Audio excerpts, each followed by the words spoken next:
Healing వాస్తు తెలుగుకి స్వాగతం మిత్రులారా. ఇప్పుడు మేము చూస్తున్నాం కదా, ఇది మన ముఖ్యాల అనేటటువంటి ఊరు ఏదైతే ఉందో ఆ ఊరి దగ్గర ఉన్నాం అనమాట. మన కృష్ణా నది అనమాట. మీరు అబ్జర్వ్ చేయండి, ఇది ఒక యూ షేప్లో ఉంటుందన్నమాట. ఆ చివరి కొండ ఏదైతే ఉన్నదో ఆ కొండ దగ్గర మనకి పులిచింతల డ్యామ్ కట్టారు.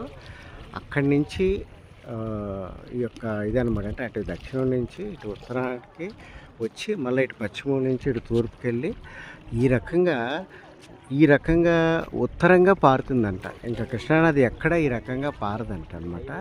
ఇప్పుడు మనకు ఎదురుగా కనపడేటటువంటి భూభాగం ఏదైతే ఉందో అది పల్నాడు జిల్లా కిందకు వస్తుందండి. ఆ యొక్క భూభాగం ఏదైతే ఉందో ఆ భూభాగం మొత్తానికి యూ షేప్లో వాటర్ ఫ్లో అవుతుందండి. అది చాలా వాస్తు పాయింట్ ఆఫ్ వ్యూలో the flow of water currents ఆ ప్రదేశానికి ఈ రకంగా పారడం అనేది అక్కడ కట్టేటటువంటి క్షేత్రాలు ఏవైతే వాస్తు ప్రకారం కట్టావో వాటి యొక్క ఎనర్జీస్ని అవి సస్టైన్ చేస్తుంది అనమాట, డిస్టర్బ్ చేయవన్నమాట. సో ఆ రకంగా ఫ్లో ఉన్నటువంటి చోట ఒక ఫస్ట్ మా యొక్క వెంచర్ అనేది దిక్కులకు సరిపెట్టి ధర్మబద్ధంగా వేస్తూ ఈ యొక్క కృష్ణానది భౌగోళికంగా పారేటటువంటి విధానం కూడా దానికి అనుకూలంగా ఉండే విధంగా చూడాలి, చెందాలి అనేది. మీరు అక్కడ చూడండి, ఎదురు అక్కడ ఆల్రెడీ వర్క్ చేస్తున్నారు. మీరు అబ్జర్వ్ చేస్తే క్రేన్స్ అవి కనపడుతున్నాయి మిత్రులారా.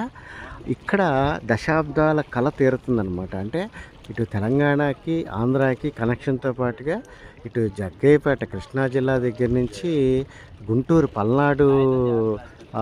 పల్నాడు ప్రాంతానికి కనెక్టివిటీ అయ్యేటటువంటి బ్రిడ్జి వేస్తున్నారనమాట. వేయడం ద్వారా గుంటూరు వెళ్ళాలి అనుకునే వాళ్ళు హైదరాబాద్ నుంచి ఇక విజయవాడ రావాల్సిన లేకుండా ఇటు నుంచి ఇటు డైరెక్ట్గా వెళ్ళి అచ్చంపేట నుంచి అమరావతికి వెళ్ళొచ్చు అనమాట.